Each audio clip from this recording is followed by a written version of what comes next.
sini dan materi pertemuan keempat saya ambil poin-poin intinya saja, nanti baru selanjutnya nanti kita masuk ke materi praktikumnya. Untuk materi pertemuan ketiga di sini kita akan diskusi tentang business performance management. Sebenarnya business performance management itu apa? Sebenarnya kalau berbicara tentang business performance management, ini output yang dihasilkan dari business intelligence. Jadi ibaratnya business performance management itu sendiri nanti ibaratnya kalau di aplikasi dia akan jadi yang namanya alarm, akan jadi yang namanya alarm untuk mengingatkan apa yang harus dilakukan oleh pihak manajemen. Ini kurang lebih kalau bicara tentang business performance management. Sekali lagi, untuk business performance management itu sendiri merupakan alarm yang nantinya akan dihasilkan dari proses pengolahan data yang sebelumnya kita olah, contohnya menggunakan data warehouse. Selanjutnya akan muncul contohnya output yang dihasilkan ada bisnis, sedangkan business performance management itu sendiri ibaratnya alarmnya. Contoh yang paling simpel, kalau contohnya kita berkendara yang baik menggunakan roda 2 atau roda 4, yang akan terlihat di depan kita adalah dashboard. Dari dashboard tersebut nanti kita bisa mengidentifikasi yang pertama kecepatan dari kendaraan yang kita kendarai. Selanjutnya di samping kecepatan kendaraan nanti akan terlihat adalah tampilan dari bahan bakar yang ada di kendaraan kita. Tampilan atau pesan berapa volume atau contohnya kapasitas yang ada di kendaraan kita terkait dengan bahan bakarnya. Apakah contohnya masih banyak atau contohnya sudah menipis contohnya.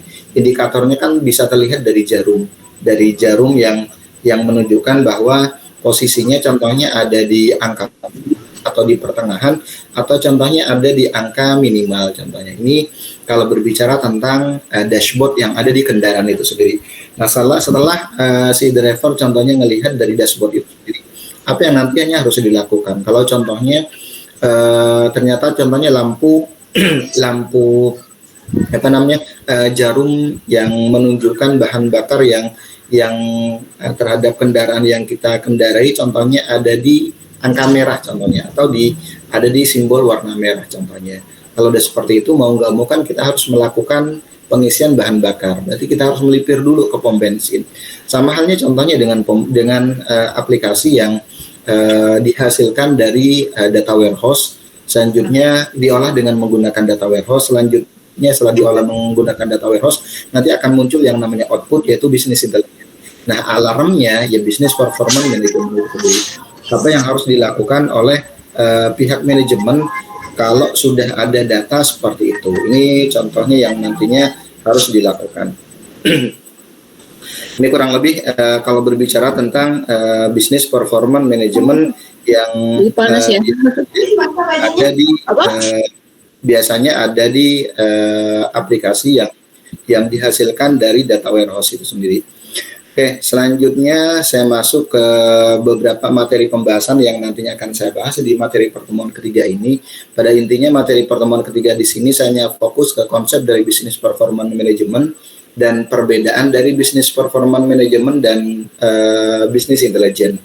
Baru nanti saya masuk ke materi pertemuan keempat yang membahas tentang business performance management metodologi.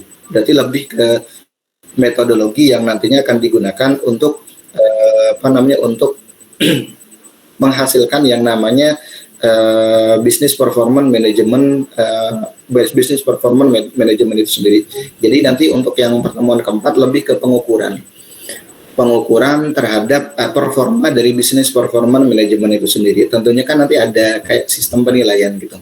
Sistem penilaian kira-kira nanti yang dihasilkan dari pengukuran dari business performance management itu sendiri nanti seperti apa. Ini kurang lebih yang nantinya akan dibahas di materi pertemuan keempat. Saya bahas materi pertemuan ketiga terlebih dahulu. Business performance management itu sendiri apa? Business performance management merupakan sistem real time yang mengingatkan manajer. Jadi seperti alarm yang ada di yang ada di aplikasi yang nantinya akan menjadi pengingat pihak manajemen apa yang harus dilakukan oleh pihak manajemen. Kalau contohnya sudah muncul data seperti itu, yang nantinya akan dilihat dari yang dihasilkan dari business performance management itu sendiri adalah bisa peluang potensial. Kalau sudah muncul data seperti ini, apa yang harus dilakukan oleh pihak manajemen? Selanjutnya masalah yang akan datang. Kira-kira kalau muncul data seperti ini, contohnya ada masalah apa yang nantinya akan terjadi contohnya. Selanjutnya berikutnya ada threat atau ancaman dan kemudian nanti mereka akan selanjutnya memberdayakan mereka untuk bereaksi melalui model dan kolaborasi. Ini sebenarnya konsep dari bisnis intelligence itu sendiri, bisnis performance management itu sendiri. Jadi kasarnya seperti alarm saja sih, seperti alarm yang mengingatkan pihak manajemen apa yang harus mereka lakukan kalau muncul data seperti itu. Oke, saya lanjutkan kembali. Disebut juga istilah lain kalau di aplikasi-aplikasi yang lainnya, kalau di Gartner Group disebut dengan Corporate Management Performance Management. Kalau di aplikasi dari Oracle disebut dengan Enterprise Performance Management. Kalau di aplikasi SAP disebut dengan Strategic Enterprise Management. Jadi cuman beda istilah, tujuannya sih sama. Jadi nanti akan yang nantinya akan ditampilkan adalah performa dari bisnis yang ada di manajemen itu sendiri. Kalau sudah muncul data seperti ini, apa yang nantinya harus dilakukan oleh pihak manajemen contohnya. Ini contohnya. Banyak aplikasi-aplikasi yang bisa digunakan untuk menampilkan bisnis performance management itu sendiri. Seperti contohnya yang sudah dibahas di materi pertemuan pertama. Ada beberapa aplikasi yang bisa digunakan untuk menampilkan yang namanya bisnis performance management itu sendiri. Contohnya bisa menggunakan Tableau atau bisa menggunakan aplikasi-aplikasi yang lainnya yang memang arahnya ke bisnis performance management itu sendiri. Oke, BPM atau Business Performance Management nanti akan mengacu pada proses bisnis, selanjutnya metodologi, selanjutnya metrik dan teknologi yang digunakan oleh perusahaan untuk mengukur, selanjutnya memantau dan mengelola kinerja bisnis yang dilakukan oleh perusahaan itu sendiri. Ada beberapa metode yang nantinya akan digunakan untuk mengukur performa dari bisnis performance management itu sendiri. Salah satunya nanti bisa menggunakan metode yang bisa digunakan untuk mengukur bisnis performance management metodologi itu sendiri. Contohnya bisa menggunakan balance scorecard. Nah, nanti dari balance scorecard itu sendiri yang nantinya akan dilihat adalah mulai dari perspektif keuangannya, perspektif pelanggan, perspektif proses bisnis internal, selanjutnya pembelajaran dan pertumbuhan yang nantinya akan dialami oleh perusahaan itu sendiri. Itu kurang lebih untuk metode yang nantinya bisa digunakan untuk mengukur bisnis performance management metodologi. BPM di sini akan mencakup 3 komponen utama. Yang pertama ada seperangkat terintegrasi, mulai dari proses analitik, selanjutnya didukung oleh teknologi. Berikutnya ada tool bisnis yang digunakan, yang nantinya akan berfokus pada tujuan strategis. Selanjutnya yang nantinya akan jadi alat ukur. Selanjutnya yang ketiga, ada metode dan alat untuk memantau indikator kinerja utama atau yang biasa disebut dengan key performance indicator. Ini kurang lebih 3 komponen utama yang nantinya akan dibahas, akan diperlihatkan di business performance management itu sendiri. Perbedaan antara business performance management dan business intelligence itu di mana? Kalau dilihat dari perbedaannya, BPM ini sebenarnya hasil dari business intelligence dan menggabungkan banyak teknologi tentunya, aplikasi dan tekniknya nanti. Perusahaan yang sama memasarkan dan menjualnya, contohnya business intelligence sebenarnya telah berinovasi sehingga banyak perbedaan asli antara keduanya tidak ada lagi. Kalau dilihat dari perbedaannya sebenarnya hampir nggak ada perbedaan. Contohnya kalau business intelligence dulu berfokus pada proyek departemen daripada perusahaan, tapi sekarang intinya kalau untuk yang bisnis intelijen itu sendiri merupakan elemen penting dari BPM itu sendiri sebenarnya sih. Jadi bisa dibilang bisnis intelijen itu sendiri merupakan Business performance management itu sendiri sebenarnya merupakan output yang dihasilkan dari business intelligence, gampangnya alarmnya gitu, atau tampilan dari aplikasi yang nantinya akan ditampilkan.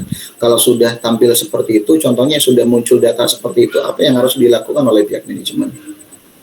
Oke, selanjutnya ini kurang lebih intisari dari materi pertemuan ke-3. Selanjutnya kita fokus ke materi pertemuan ke-4. Nah, untuk materi pertemuan ke-4, kita akan diskusi tentang metodologi yang akan digunakan untuk mengelola yang namanya business performance management itu sendiri. Oke, ada beberapa metode yang nantinya bisa digunakan untuk mengukur dari business performance management itu sendiri. Oke, ada lumayan banyak sih sebenarnya pembahasan di sini. Jadi untuk materi pertemuan ke-4 itu sendiri nanti lebih pembahasannya lebih ke mengukur kinerja atau yang biasa disebut dengan mengukur performance dari business performance management yang dimiliki oleh perusahaan itu sendiri. Jadi pengukuran kinerja di sini disebut dengan suatu proses penilaian peningkatan pekerjaan terhadap tujuan dan sasaran yang telah ditentukan sebelumnya oleh perusahaan. Biasanya kan kadang-kadang di awal tahun, biasanya di awal tahun periodenya, contohnya periode yang dimiliki oleh perusahaan tersebut, biasanya mereka akan raker, contohnya atau rapat kerja yang nantinya akan dibicarakan adalah evaluasi program kerja sebelumnya. Selanjutnya kalau sudah dievaluasi, sudah dapat contohnya solusi dari permasalahan yang ada, selanjutnya mereka akan merancang strategi untuk 1 tahun yang akan datang. Goal yang ingin dicapai itu apa contohnya. Selanjutnya cara atau proses yang bisa digunakan untuk mencapai tujuan tersebut, contohnya tujuan dan sasaran tersebut apa. Ini kalau berbicara tentang pengukuran kinerja yang biasanya akan dilakukan di awal.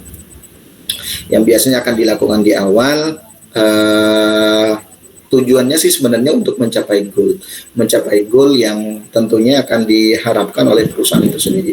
Ini kalau berbicara tentang pengukuran kinerja, dan ini akan sangat dibutuhkan terutama untuk meningkatkan kinerja dari perusahaan yang ada itu sendiri.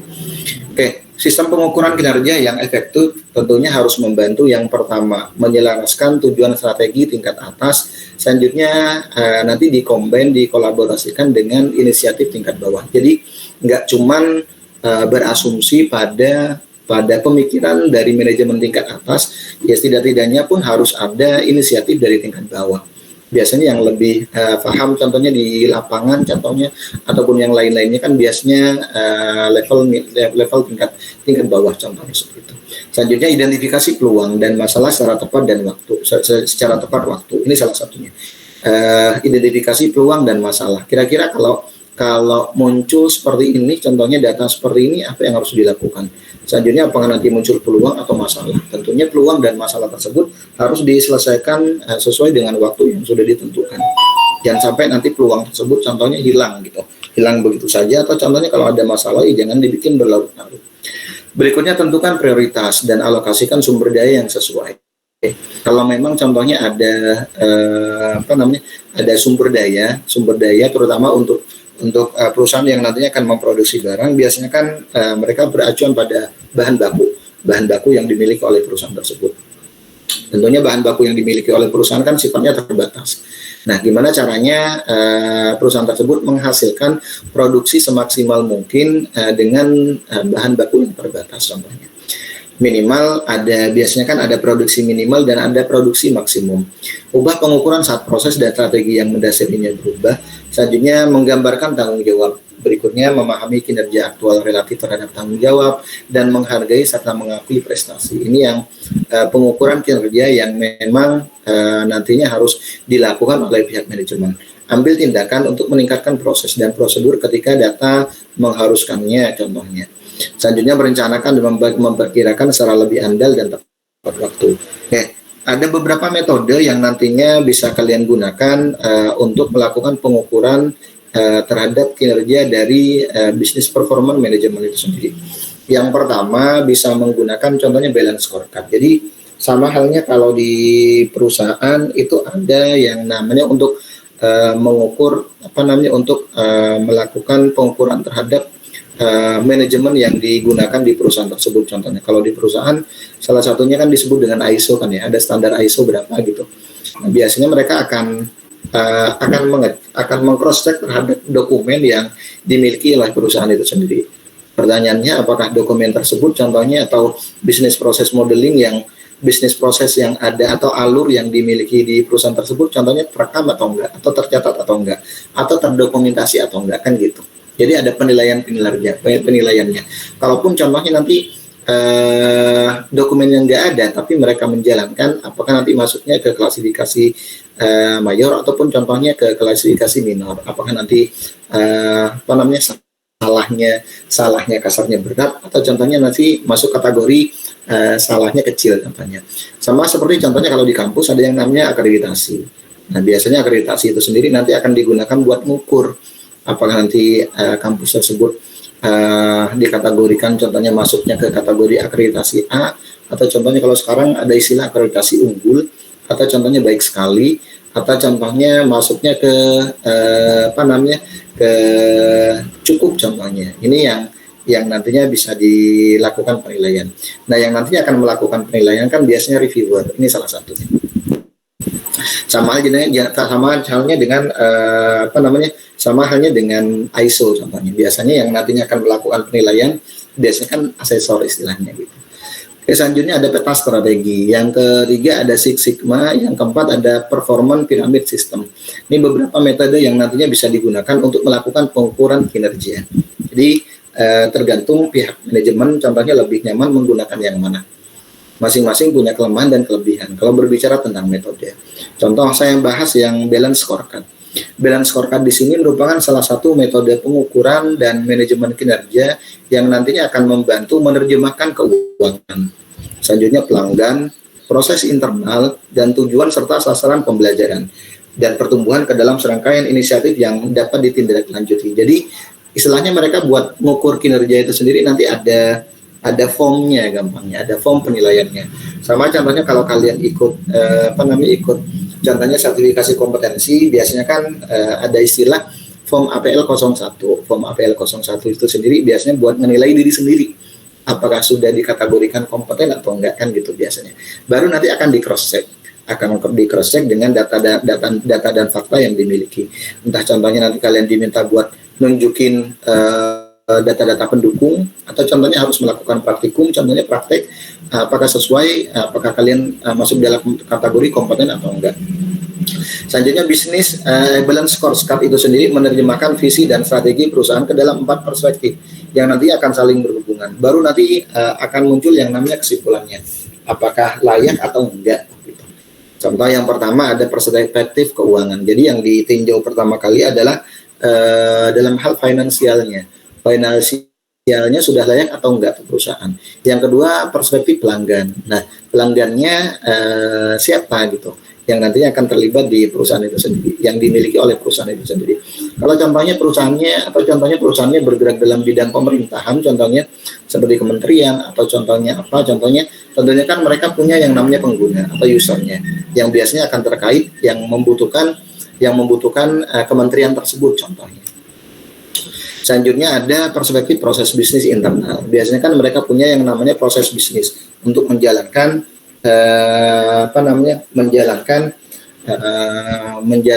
rutinitas yang nantinya akan mereka lakukan. Yang terakhir ada perspektif pembelajaran dan pertumbuhan. Ini beberapa hal yang nantinya akan diukur kalau contohnya perusahaan nanti akan memutuskan untuk membuat atau menggunakan pengukuran dengan menggunakan balance scorecard. Jadi yang akan dilihat pertama kali adalah finansialnya, keuangannya, apakah kasarnya sehat atau enggak. Selanjutnya perspektif pelanggan. Pelanggannya seperti apa gitu. Yang berikutnya ada proses bisnisnya. Terakhir perspektif pembelajaran dan pertumbuhan. Ini beberapa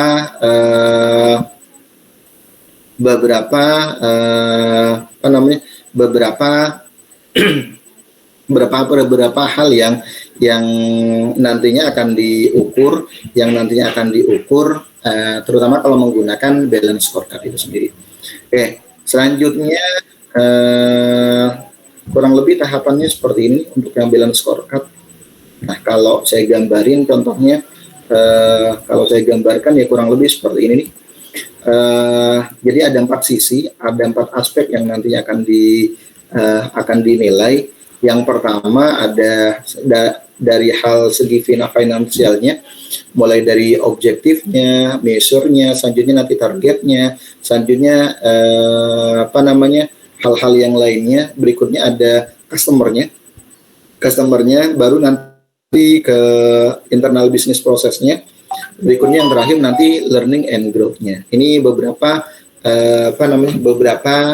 hal yang nantinya akan diukur kalau contohnya perusahaan tersebut melakukan pengukuran kinerja dengan menggunakan balance scorecard. Ini kurang lebih yang nantinya akan dilakukan. Oke, sebenarnya kalau untuk untuk yang pertemuan 3 dan pertemuan keempat ngomongin tentang business performance management, ini sebenarnya ada di ranahnya Fakultas Ekonomi sih sebenarnya sih. Cuman jurusan komputer, terutama yang jurusan sistem informasi pun setidak-tidaknya harus paham terhadap apa yang nantinya akan dilakukan, terutama kalau semuanya nanti dapat project terutama untuk ngebahas tentang hal ini katanya. Setidak-tidaknya paham alurnya, kurang lebih seperti itu. Oke, ini kurang lebih rangkuman yang yang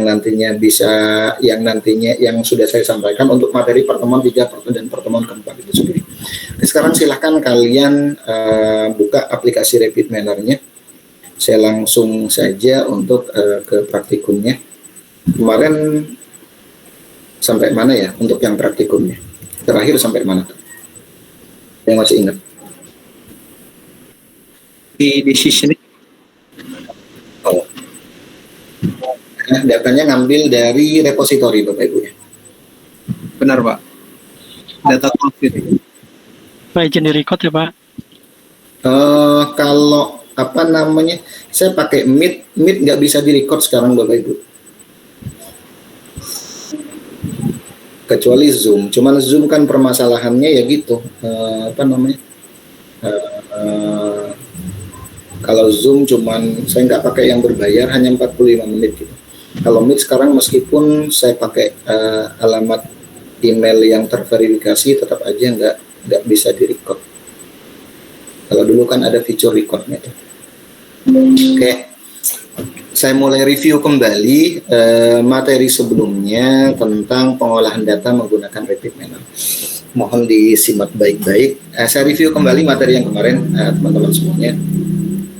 Jadi setelah kalian install Rapid Manner, selanjutnya kalian diminta buat bikin repository. Repository itu sendiri sebenarnya buat penyimpanan sih sebenarnya. Buat penyimpanan pada waktu kita melakukan proses analisa. Soalnya kalau kita menggunakan Rapid Manner, nanti pada saat kita akan ngerunning, kita harus biasanya akan diminta yang namanya penyimpanan terlebih dahulu. Mau disimpan atau enggak gitu. Nah, kalau biasanya defaultnya akan disimpan. Nah, kalau kita nggak bikin repository, pada saat disimpan biasanya akan error.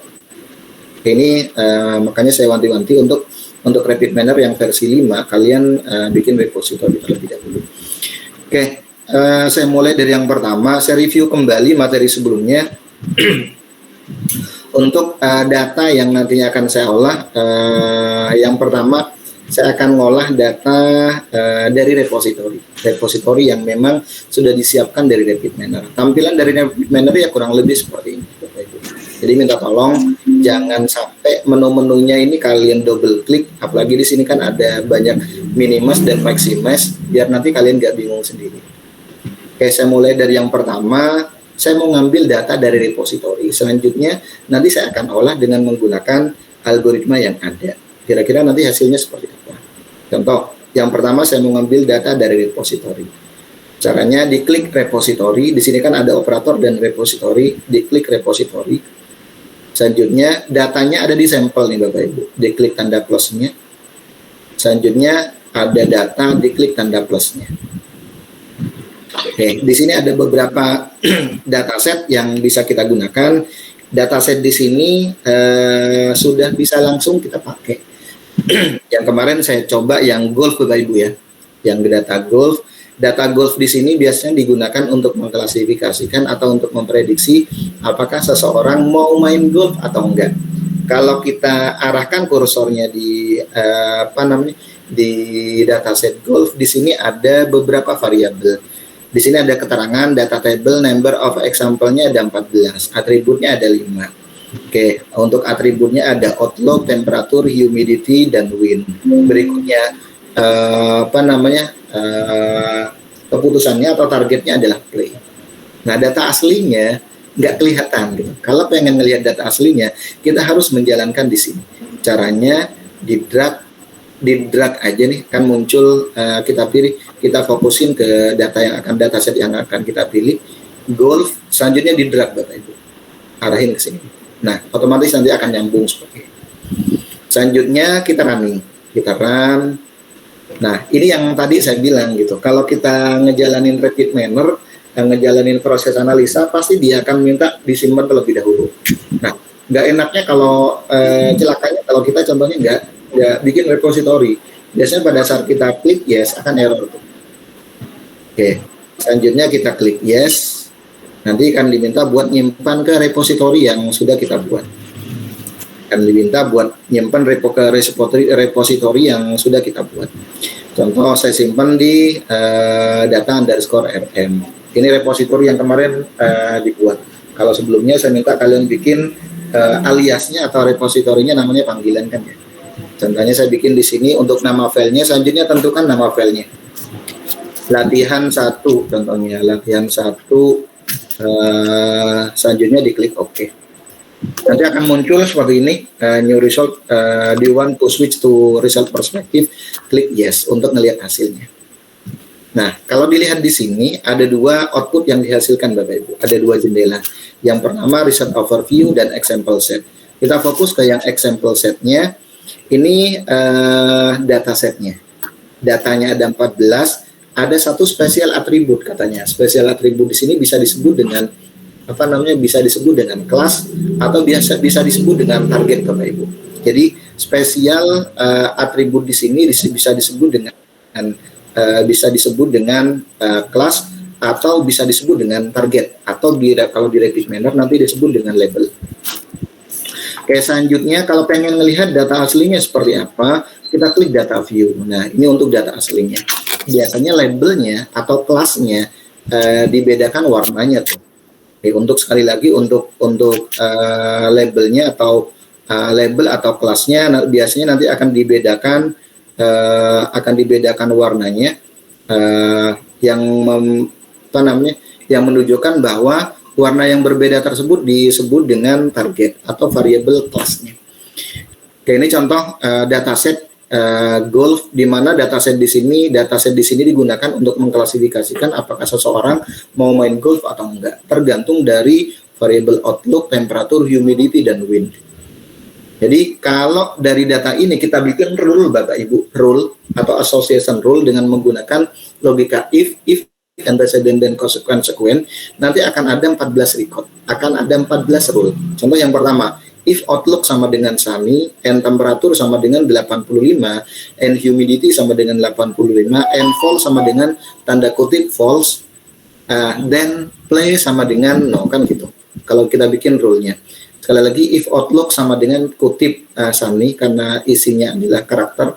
Selanjutnya, and temperatur sama dengan 85, and humidity sama dengan 85, and wind sama dengan false, dan play sama dengan no. Ini untuk yang rule yang pertama. Nanti untuk yang rule yang kedua, if outlook sama dengan sunny, and temperatur sama dengan 80, and humidity sama dengan 90, and wind sama dengan true, dan play sama dengan no. Nah, gimana kalau data ini kita olah dengan menggunakan algoritma yang ada di bidang keilmuan machine learning atau data mining. Caranya, kita balik lagi ke desain lagi Bapak Ibu, ke sini nih. Ada switch to design perspective. Balik lagi seperti ini. Tadi kan tampilannya seperti ini. Nah, tampilannya kan seperti ini nih. Ini kalau pengen balik lagi ke awal, kalau memang sudah di running. Tapi kalau pengen balik lagi ke desain awal, kita klik yang tanda pensil. Selanjutnya kita tambahkan algoritmanya. Di operator ada modeling, klik modeling. Selanjutnya ada classification and regression, klik tanda plusnya. Selanjutnya ada tree induction, klik tanda plusnya. Nah, di sini ada yang namanya decision tree. Ada dua cara kalau pengen menghubungkan ke sini. Ada cara cepat atau cara yang biasa, Bapak Ibu. Cara yang biasa, kita drag decision tree-nya, taruh di sembarang tempat seperti ini. Selanjutnya, kita hubungkan dataset ini ke decision tree-nya, ke algoritmanya. Caranya, arahkan kursor kita seperti ini ke datasetnya, klik, selanjutnya tarik ke bawah nih Bapak Ibu, hubungkan ke decision tree-nya. Nah, nanti akan muncul disconnect and connect. Kita klik OK. Berikutnya kita hubungkan ke sebelah kanannya nih. Yang pertama mode-nya supaya nanti modelnya terlihat. Selanjutnya exact, di sini nanti datasetnya yang nanti akan ditampilkan. Nah, kurang lebih seperti ini. Oke, cara yang kedua, saya hapus. Cara yang kedua, kalian bisa pakai cara yang cepatnya nih. Di drag decision tree-nya seperti ini nih. Nah, selanjutnya kalian arahin ke garisnya nih Bapak Ibu. Ke garisnya sehingga seperti ini agak tebal, baru lepas. Nanti otomatis akan terhubung nih Bapak Ibu. Tinggal tambahin satu lagi. Nah, kayak gini nih. Baru tinggal di running. Run, mau disimpan atau enggak, yes. Tadi kan namanya sudah, selanjutnya klik yes lagi, yes lagi. Nanti jendelanya akan muncul 3. Yang pertama result overview, selanjutnya example set, dataset yang tadi Bapak Ibu. Kalau pengen lihat data aslinya klik data view, yang terakhir pohon keputusannya. Oke, ini bisa diperbesar dan diperkecil Bapak Ibu. Kalian bisa menggunakan scroll bar yang ada di mouse kalian. Bisa menggunakan scroll bar yang ada di mouse kalian seperti ini. Oke, ini contohnya pohon keputusan yang terbentuk dari dataset yang tadinya ada 14 atribut. Kalau ngelihat dari dataset yang tadi, yang ini Bapak Ibu, kita harus bikin, kalau mau bikin rule, association rule, kita harus bikin sebanyak sebanyak 14 association rule. Kalau kita olah dengan menggunakan algoritma decision tree, yang terbentuk ya cuman 5 Bapak Ibu. Kenapa? Karena bisa jadi data-data yang lain ada yang kemungkinan sama, makanya akan diklasifikasikan atau dikelompokkan ke kelas yang sama. Jadi rule yang akan terbentuk cuma 5, 1, 2, 3, 4, 5. Yang pertama, if outlook sama dengan overcast, then play sama dengan yes. Yang kedua, if outlook sama dengan rain, and win sama dengan false, then play sama dengan yes. Yang ketiga, if outlook sama dengan rain, and win sama dengan true, then play sama dengan no. Yang terakhir, if outlook sama dengan sunny, and humidity sama dengan lebih besar dari 77,5, then play sama dengan no. If outlook sama dengan sunny, and humidity lebih kecil sama dengan 77,5, then play sama dengan yes. Ini kurang lebih yang akan terbentuk. Rule yang akan terbentuk. Kalau pengen ngelihat rule-nya atau association rule-nya, kalian bisa klik text view Bapak Ibu. Nah, ini kurang lebih hasilnya Bapak Ibu. Untuk yang text view-nya atau rule-nya. Nah, dari text view ini, kalau nanti kalian lempar ke bahasa pemrograman, ini yang nantinya bisa kalian jadikan source code-nya, gampangnya kayak gitu. Sekarang balik lagi ke graph view, ini pohon keputusan yang ditampilkan kalau di software Rapid Manner. Kalau kita pengen ngelihat aslinya pohon keputusan, biasanya kan menggunakan node Bapak Ibu, menggunakan lingkaran, tarik ke bawah ada lingkaran lagi kan gitu. Nah, bisa di bawah tree ini ada node label, kita checklist. Nah, ini aslinya Bapak Ibu, cuman atributnya nggak ditampilkan gitu loh. Oke, kalau ditampilkan ya seperti ini. Selanjutnya ada edge label. Edge label di sini fungsinya adalah untuk menampilkan isi dari atributnya. Kalau saya checklist nanti akan seperti ini Bapak Ibu. Ini kurang lebih pohon keputusan yang nanti akan terbentuk kalau kita menggunakan algoritma pohon keputusan. Oke, sampai di sini ada pertanyaan Bapak Ibu.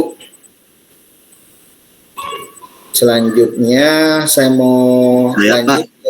Silakan.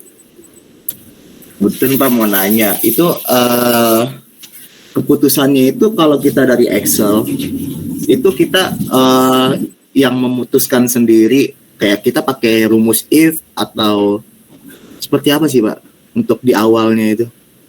Kalau untuk di awal biasanya kita cari, tergantung Pak, kita mau bahas ke mau ngebahas tentang supervised learning atau unsupervised learning nantinya.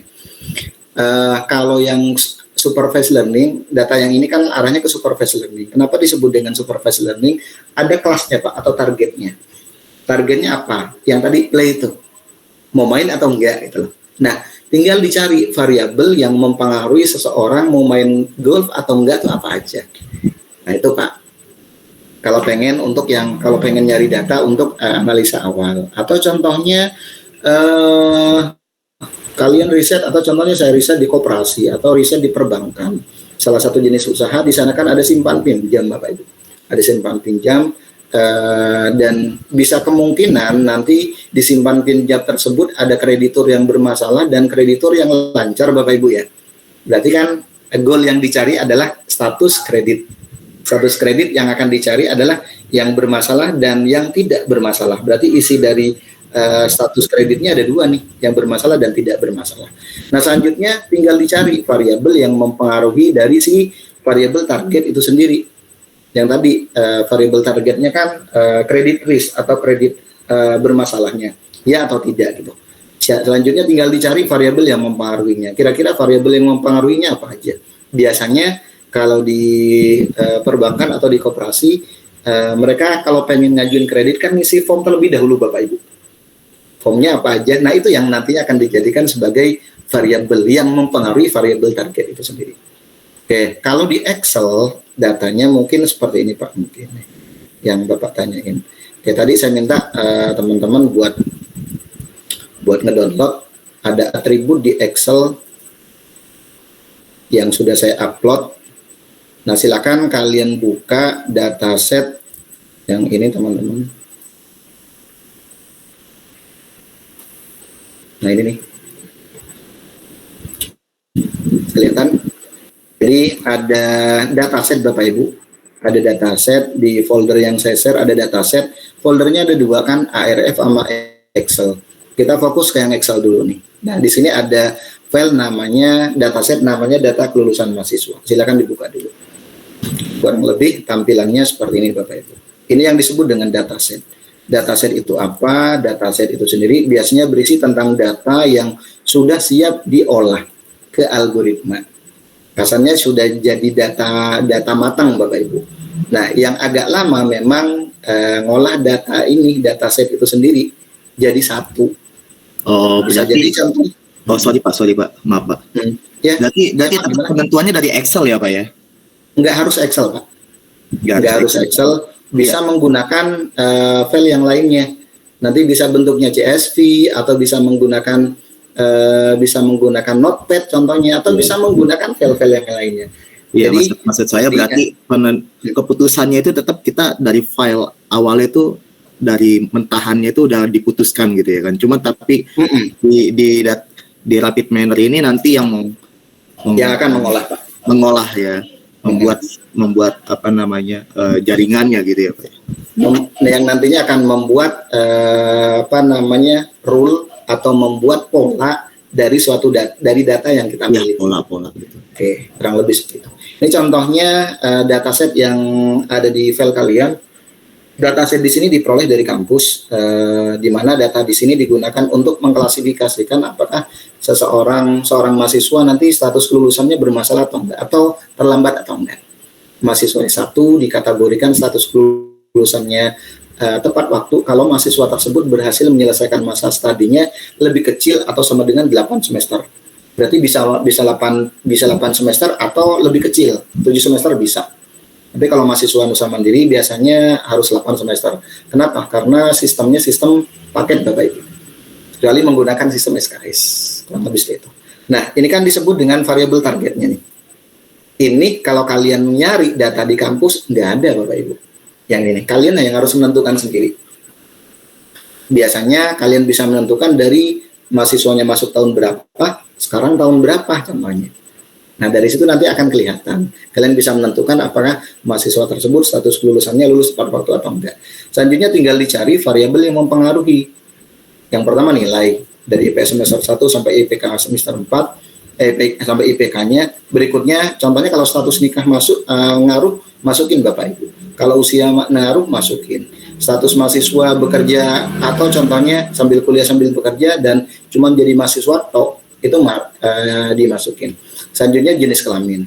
Nah, dari dataset ini kalau kita bikin association rule, berarti kan kita bisa bikin rule-nya atau association rule dengan menggunakan contohnya data ini, if jenis kelamin sama dengan perempuan, N status mahasiswa sama dengan bekerja, N usia 28, N status nikah. Intinya dari data aslinya Bapak Ibu, N IPK 3,07, dan status kelulusan sama dengan terlambat. Kalau kita bikin rule Bapak Ibu, kalau datanya sebanyak 379 seperti ini, 379, berarti rule yang harus kita buat ya sebanyak 379 gitu.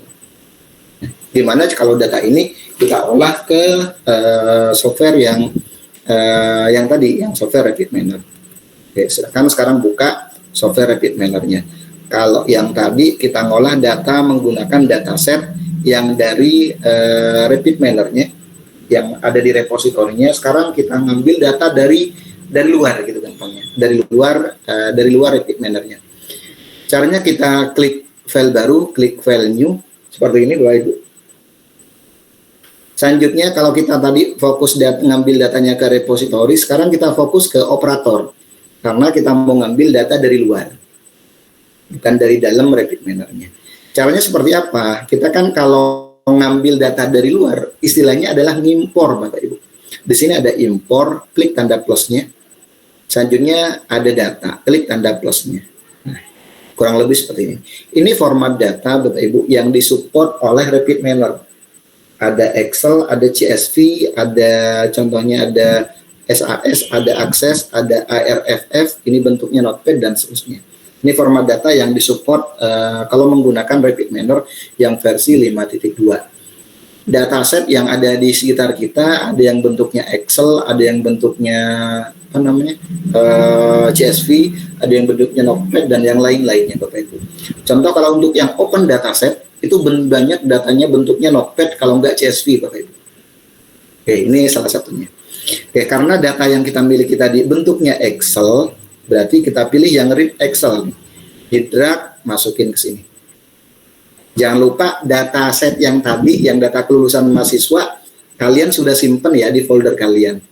Nah, kalian simpan di mana? Kalian yang tahu. Jangan nanya ke saya. Kan kalian yang nge-download. Habis kalian download, kalian simpan di mana gitu.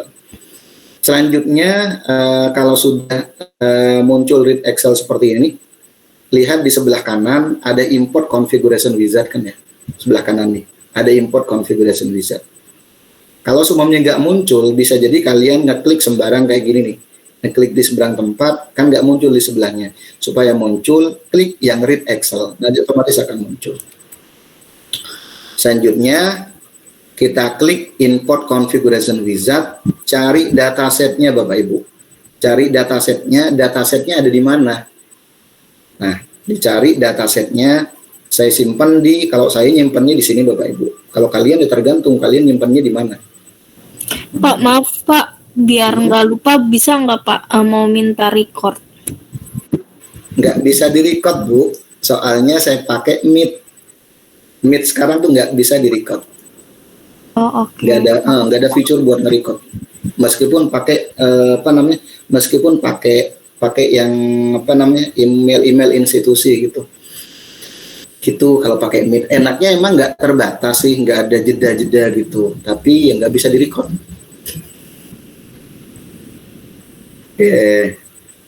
Di video tutorial yang ada di channel YouTube saya tuh kayaknya ada Bapak Ibu. Nanti buat ngolah datanya. Nanti kalau sudah masuk ke algoritma, kalau nggak salah C4.5 itu ada. Sekali lagi saya ulangi dari awal. Klik file new. Nah, seperti ini nih. Selanjutnya kita ambil datanya, kita fokus ke operator karena saya mau ngambil data dari Excel dari luar nih. Klik import. Selanjutnya ada data, diklik tanda plusnya. Kita pilih yang read Excel, di drag masukin ke sini. Nah, berikutnya kita klik import configuration wizard, cari dataset kita. Datasetnya dicari, kalian nyimpannya di mana? Kalau saya nyimpannya di drive D, kalau saya Mandiri. Selanjutnya data warehouse dan BI, yang ambil yang folder Excel Bapak Ibu ya. Selanjutnya ada data kelulusan mahasiswa. Kita fokus ke ke file data kelulusan mahasiswa. Selanjutnya kita klik next. Ada 4 tahap nih Bapak Ibu. Dia akan ngecek. Selanjutnya di next kembali seperti ini. Selanjutnya di next kembali. Kalau memang data yang kita miliki ada errornya, nanti akan ditampilkan di sini. Oke, selanjutnya kalau sudah untuk yang previous use only first 100 row ini di uncheck list, berikutnya di reload lagi datanya. Di reload lagi supaya semua data itu masuk. Terakhir, karena dataset yang kita miliki masuk dalam kategori supervised learning. Supervised learning itu apa? Kelasnya ada Bapak Ibu. Atau labelnya ada. Labelnya apa? Status kelulusan. Kita cari atribut status kelulusan yang paling belakang. Nah, status kelulusan di sini kita jadikan label. Jangan dijadikan atribut, tapi dijadikan label seperti ini. Yang lainnya tetap dijadikan atribut.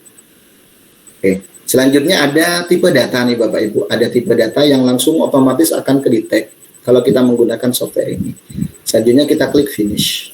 Nah, otomatis error yang ada di bawah tadi itu akan hilang. Selanjutnya saya mau olah dengan menggunakan menggunakan metode yang tadi, yang sama dengan yang tadi. Caranya kita klik modeling, tanda plusnya diklik.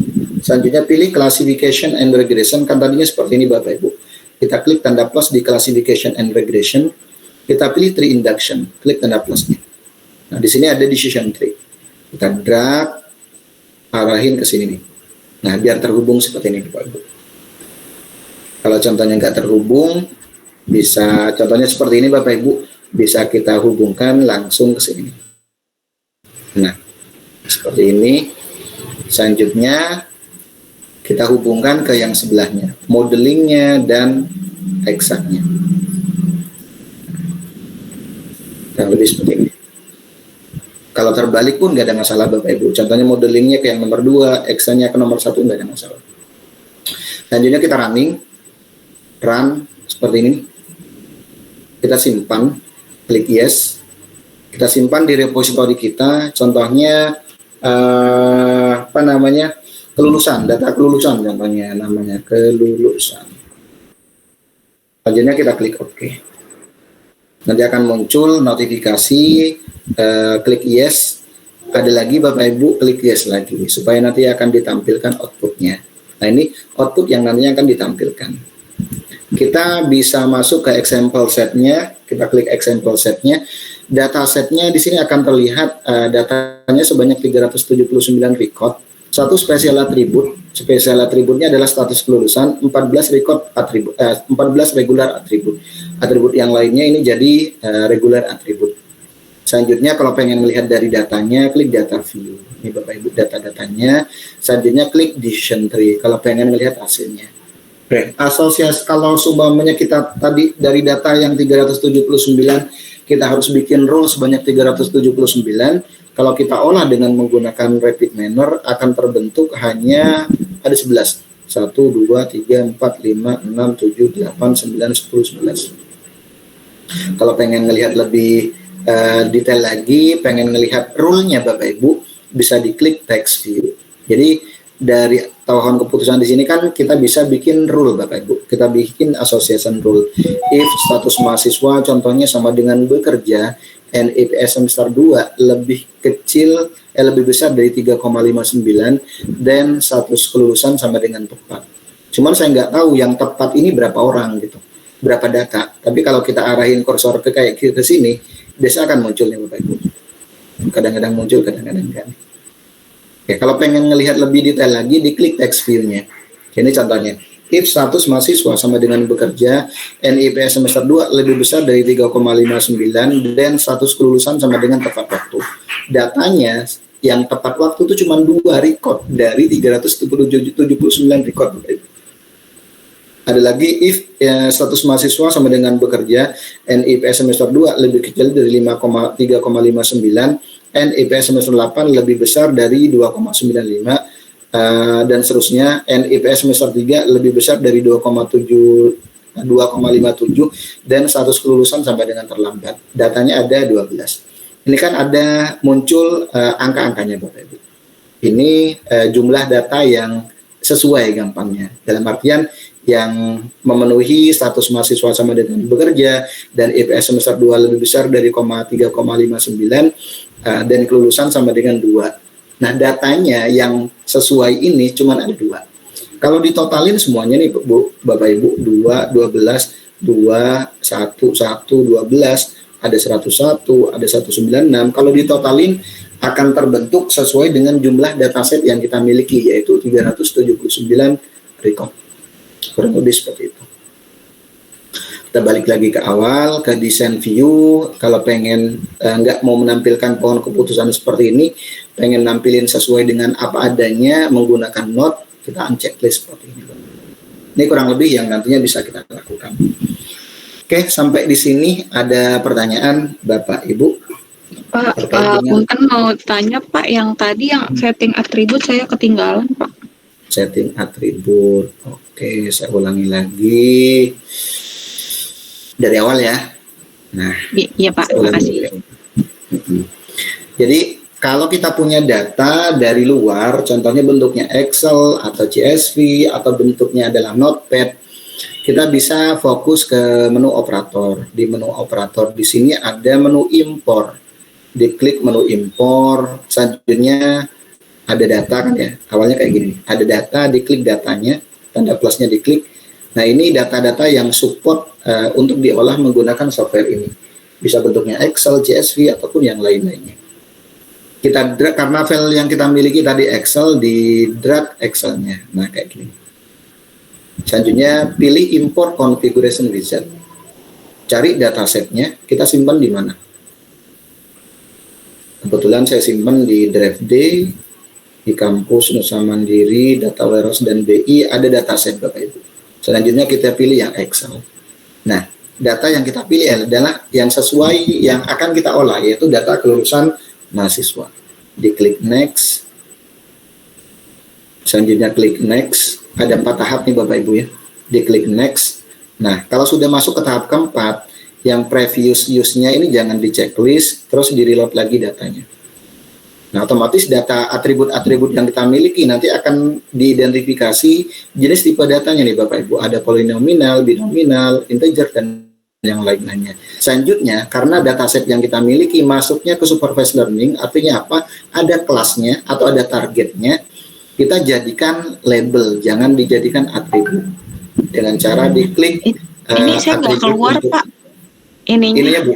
Ininya data, jadi pas udah klik data set itu kosong Pak.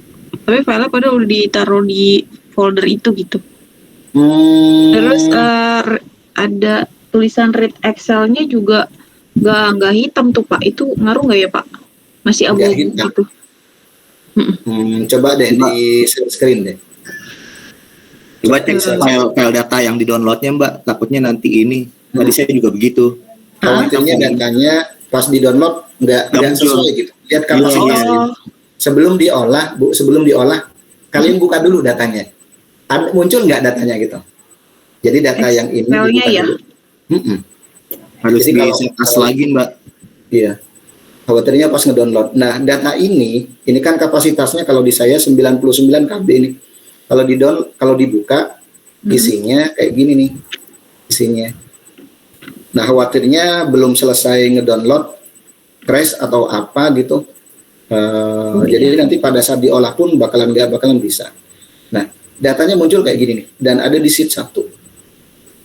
Iya, muncul sih datanya. Coba nanti dicek lagi datanya. Iya. Pak, izin tanya dong Pak. Oh, iya. Yo. Itu kalau pakai Rapid Miner itu data dari Excel itu harus data bersih, murni, apa boleh ada rumusnya Pak? Biasanya harus data bersih. Data bersih biasanya.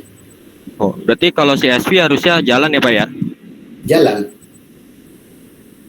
Cuma nanti kita tentukan dulu gitu. Kita mau ke supervised atau ya ke unsupervised Pak? Itu maksudnya gimana Pak? Kalau yang supervised biasanya kan ada keputusannya Pak, ada labelnya, ada targetnya yang kita cari. Nah, tadi kan udah saya bahas Pak. Kalau yang ada kelasnya, ya contohnya kalau kita riset contohnya di perbankan atau di koperasi, saya pengen mengklasifikasikan kreditur bermasalah atau enggak gitu. Berarti kan ada kelasnya tuh Pak.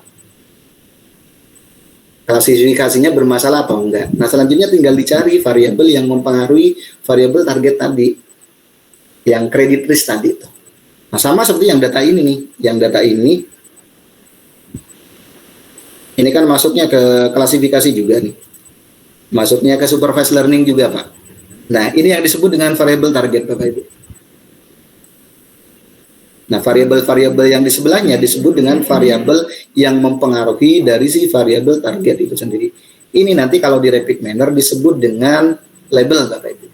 Atau kasarnya label atau kelas atau target, gampangnya gitu. Apa kayak primary key gitu ya Pak ya? Iya, istilahnya kalau di database ya kayak gitulah gitu, Pak. Ya. Iya Pak, siap. Oke. Saya ulangi lagi untuk ngolahnya, sekali lagi Bapak Ibu ya, saya olah lagi. Nah, tinggal diklik read Excel-nya, di sebelahnya nanti akan muncul import configuration wizard. Selanjutnya cari datasetnya ada di mana. Berikutnya, kebetulan saya simpan di drive D. Yang enak sebenarnya tatap muka Bapak Ibu. Selanjutnya ada data kelulusan mahasiswa. Kita pilih data kelulusan mahasiswa, klik next. Klik next. Nah, sampai seperti ini nih. Sampai ke tahap terakhir. Jangan di checklist untuk yang previous use only-nya, di reload lagi datanya. Terakhir, karena data yang kita miliki merupakan data supervised learning, ada targetnya Bapak Ibu. Tentukan atributnya yang akan jadi target. Kan status kelulusan yang isinya terlambat dan tepat. Jangan dijadikan atribut tapi dijadikan label. Selanjutnya diklik finish. Baru selanjutnya kita pilih algoritmanya. Modeling, classification and regression-nya diklik, pilih tree induction-nya. Tree induction, selanjutnya di sini muncul Gaussian tree. Di drag, masukin ke sini. Nah, satu lagi, kalau cuma satu kayak gini Bapak Ibu, nanti munculnya cuma satu. Jadi datasetnya nggak muncul. Contohnya nih Bapak Ibu, saya nggak usah simpan contohnya. Nanti munculnya kayak gini nih. Nah munculnya cuma 2, reset overview sama decision tree. Jadi datasetnya nggak muncul. Kalau pengen munculin datasetnya, kita tambahin yang di bawahnya. Nah kayak gini. Run, nggak usah saya simpan, contohnya klik yes. Nah kurang lebih seperti ini. Jadi muncul 3 nih. Yang ini datasetnya, yang example setnya dataset aslinya. Berikut data view-nya Bapak Ibu, ini data aslinya. Selanjutnya pohon keputusannya akan muncul seperti ini. Oke, kurang lebih untuk pengolahan datanya seperti itu Bapak Ibu. Nanti bisa sambil dicoba di aplikasi kalian. Kalau masih bingung, kayaknya saya ada ini deh, ada channel YouTube Bapak Ibu sebentar. Terlebih dahulu kayaknya ada pembahasan tentang itu deh.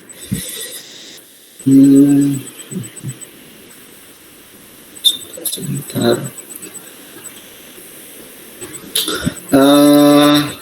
Teman-teman nanti bisa masuk ke sini nih kalau bisa masuk ke sini. Kayaknya ada cara ngolah datanya, sempat saya videokan. Jadi di sini Bapak Ibu nih. Ada di channel YouTube saya, terus di playlist ada saya kelompokkan ada data warehouse dan business intelligence. Nah di sini ada beberapa ini pembahasan yang mulai saya share ke kalian. Sebenarnya kayak cara instalasi Tanagra dan bikin repository di sini sudah ada Bapak Ibu.